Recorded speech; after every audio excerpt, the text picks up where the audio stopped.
नमस्ते दोस्तों, स्वागत है आप सभी का प्रामाणिक मुलाकात में, जहां हम आपको सुनाते हैं सच्ची घटित कहानियां और किस्से। और मैं हूं आपका कहानीकार व्यास, और आप देख रहे हैं निकोला टेस्ला। इस धरती पर पैदा होने वाले टॉप के जीनियस लोगों में से एक ऐसा नाम जिनके साथ ना जाने कितने अनगिनत रहस्य जुड़े हैं, जिन्हें सुलझाने में आज भी विज्ञान पूरी तरह से उलझा हुआ है। और ऐसा ही एक रहस्य है 3, 6 और 9 नंबर, जिसे टेस्ला कोड भी कहा जाता है, जिसके बारे में पिछले 20 सालों में की गई रिसर्च से जो रिजल्ट सामने आए हैं वो बहुत ही हैरान करने वाले हैं। Electricity, electric motor, x-ray technology, radio और रिमोट कंट्रोल टेक्नोलॉजी जैसे कामयाब आविष्कारों के जन्मदाता, 300 से ज्यादा पेटेंट और अनलिमिटेड फ्री वायरलेस इलेक्ट्रिसिटी जैसे अनगिनत मिस्टीरियस एक्सपेरिमेंट्स के करने वाले रहस्यमय आविष्कारक निकोला आखिर इन 3, 6 और 9 नंबर की अपनी इस थ्योरी से दुनिया को क्या समझाना चाहते थे। आखिर 3, 6 और 9 नंबर को लेकर उन्होंने इतना बड़ा दावा क्यों किया कि यदि आप इन नंबर्स के रहस्य को सुलझा पाए तो समझो आपने इस ब्रह्मांड की चाबी को खोज लिया है। ऐसा क्या खास था इन नंबर्स में कि 8 भाषाओं का ज्ञान रखने वाला एक जीनियस वैज्ञानिक इन नंबर्स को रिलीजियसली अपनी लाइफ की हर चीज में किसी न किसी तरह शामिल कर लेता था।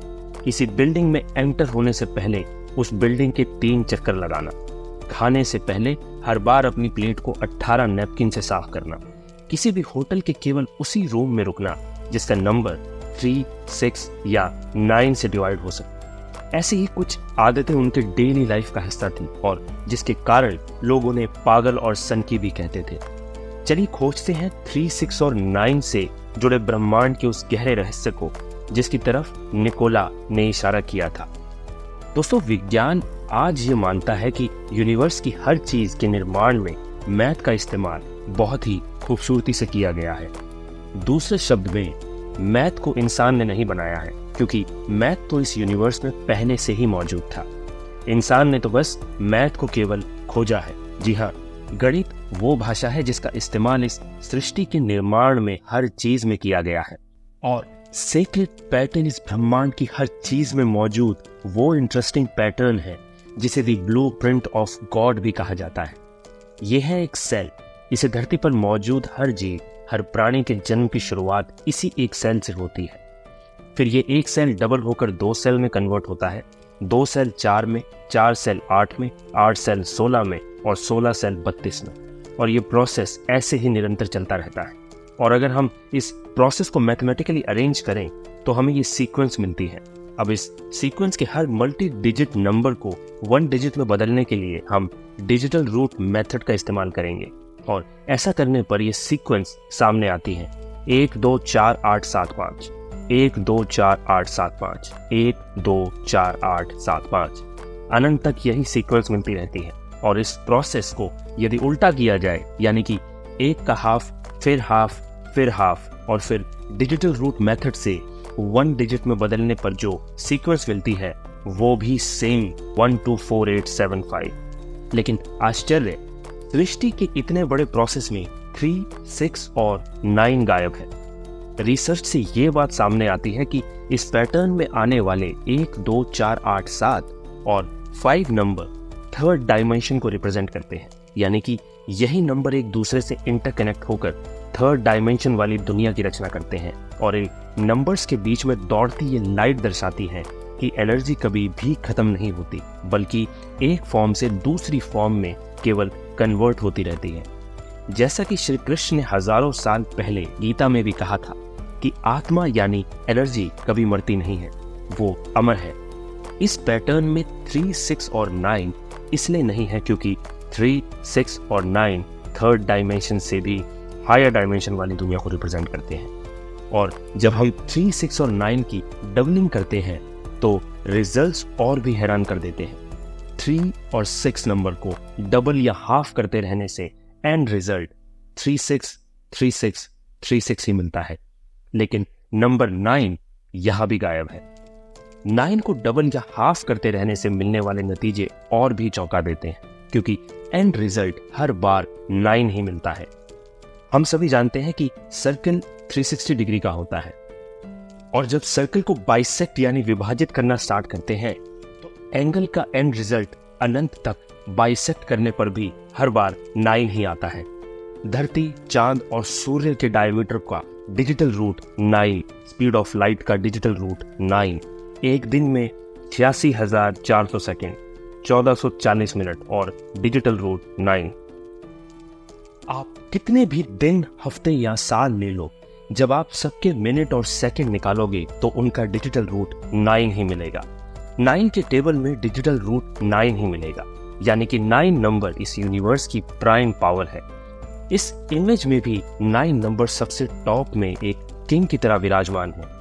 3 और 6 नंबर को कंट्रोल करता है और नंबर 3 और 6 बाकी के नंबर को कंट्रोल करते हैं। जैसे नंबर 3 नंबर 1, 2 और 4 को कंट्रोल करता है और नंबर 6, 5, 7 और 8 को कंट्रोल करता है, यानी कि सभी नंबर 9 की निगरानी में इस ब्रह्मांड को बनाते हैं। ये पैटर्न बताते हैं कि नंबर 9 नेचर में एक एक्सेस की तरह काम करता है, यानी कि हर जगह ये एक मेन रोल निभाता है। नंबर 9 ही इस ब्रह्मांड में मौजूद एनर्जी, फ्रीक्वेंसी और वाइब्रेशन का एक मेन सोर्स है और इस ब्रह्मांड में मौजूद हर चीज इसी की वजह से अस्तित्व में है। इस ब्रह्मांड की सभी शक्तियां पेयर में काम करती दिखाई देती हैं। जैसे इस पृथ्वी की मैग्नेटिक फोर्स, जिसमें नॉर्थ और साउथ 2 पोल ही होते हैं। इस संसार में 2 तरह की शक्तियां विद्यमान हैं, अच्छी और बुरी, लेकिन वास्तव में ये एक भ्रम है, क्योंकि कोई भी शक्ति 2 पेयर में काम नहीं करती। सभी कुछ 3 पेयर में होता है। जैसे मैग्नेट में कहने के लिए 2 पोल होते हैं जो 3 और 6 को रिप्रेजेंट करते हैं, लेकिन मैग्नेट केवल इन 2 पोल की वजह से काम नहीं करता, बल्कि इसमें एक तीसरी पावर का भी रोल होता है। जी हाँ, मैग्नेट का एक्सेस नंबर 9 को रिप्रेजेंट करता है, जो मैग्नेट के 2 पोल 3 और 6 को पावर देता है। तभी ये दोनों पोल काम करते हैं। अच्छाई और बुराई के प्रतीक में 2 शक्तियां नहीं होती, बल्कि इन दोनों शक्तियों के बीच में बनने वाला ये S9 को रिप्रेजेंट करता है। 3 वो नंबर है जिसका इस्तेमाल इस ब्रह्मांड की ज्यादातर चीजों को बनाने में नजर आता है। जैसे एटम में 3 पार्टिकल्स होते हैं, प्रोटॉन, न्यूट्रॉन और इलेक्ट्रॉन, और इन्हीं 3 पार्टिकल से पूरे मटेरियल वर्ल्ड का निर्माण हुआ है। चार्जेस में 3 तरह के होते हैं, पॉजिटिव, नेगेटिव और न्यूट्रल। समय भी 3 काल में एग्जिस्ट करता है, भूत, भविष्य और वर्तमान काल। और जितना रोल यहाँ 3 का है, उतना ही रोल यहाँ 6 का भी है। क्योंकि एटम के बारे में डिटेल में जाए, इसमें 3 कंपोनेंट नहीं होते बल्कि 6 होते हैं।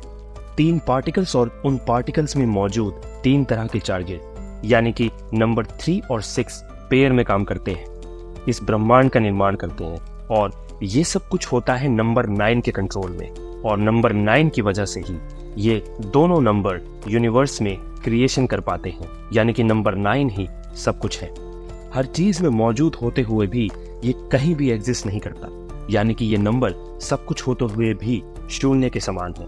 जी हाँ, सुनने में थोड़ा अजीब लेकिन सत्य तो है। चलिए इस पहेली को थोड़ा और सुलझाते हैं।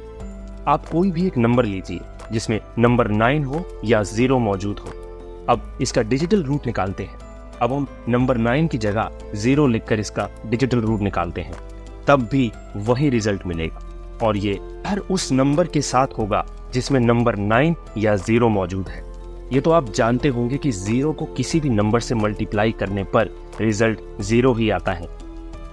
उसी तरह 9 को भी किसी भी नंबर से मल्टीप्लाई करने पर भी उसका डिजिटल रूट 9 ही आता है। यानी कि नंबर 9 सब में है भी और नहीं भी। यानी कि नंबर 9 इस सृष्टि के बनने से पहले भी मौजूद था और बाद में भी मौजूद है और रहेगा। इस ब्रह्मांड में 2 तरह की एनर्जी होती है, एक मेल एनर्जी और दूसरी फीमेल एनर्जी। और इन दोनों एनर्जीज को हम ट्रायंगल से रिप्रेजेंट करते हैं, जिसमें मेल एनर्जी वाला ट्रायंगल ऊपर की तरफ पॉइंट करता है और फीमेल एनर्जी वाला ट्रायंगल नीचे की ओर पॉइंट करता है। हिंदू धर्म में ब्रह्मा, विष्णु और महेश 3 मुख्य देवताओं को हम मेल एनर्जी वाले ट्रायंगल से रिप्रेजेंट करते हैं, और दूसरी तरफ सरस्वती, लक्ष्मी और पार्वती जी 3 मुख्य देवियों को हम फीमेल एनर्जी वाले ट्रायंगल से रिप्रेजेंट करते हैं। और इन्हीं 6 देवी देवताओं को मुख्य रूप से पूरी सृष्टि का रचयिता माना जाता है। यहाँ भी 3 और 6 का रोल हम देख सकते हैं। और जब इन 3 देवताओं और 3 देवियों की पावर को जोड़ देते हैं तो हमें कुछ ऐसा पैटर्न देखने को मिलता है। इस पैटर्न के तीनों इमेज में 6 एंगल बनते हैं, जिन्हें एक साथ जोड़ने पर जो मिलता है वो है नंबर 9। है ना अद्भुत। ध्यान और साधना के लिए हजारों सालों से हमारे तपस्वी जिस ओम ध्वनि का जाप करते हैं उसमें भी 3 तरह के साउंड होते हैं और जिसकी वाइब्रेशन फ्रीक्वेंसी 432 हर्ट्ज होती है और जिसका टोटल 9 ही आता है। हमारे नंबर सिस्टम में 10 मेन नंबर होते हैं, जिसमें नंबर 9 सबसे आखिर में आता है और जिसके बाद कोई भी नंबर नहीं आता। दोस्तों 10 नंबर कोई नंबर नहीं है, ये केवल एक कॉन्सेप्ट है जिसे हम अपनी बात रखने के लिए यूज करते हैं।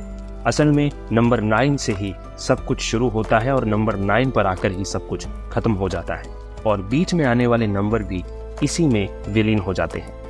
3, 6 और 9 के जिस रहस्य की तरफ निकोला टेस्ला ने इशारा किया था, उस ज्ञान को हमारे पूर्वज हजारों साल पहले से ही जानते थे।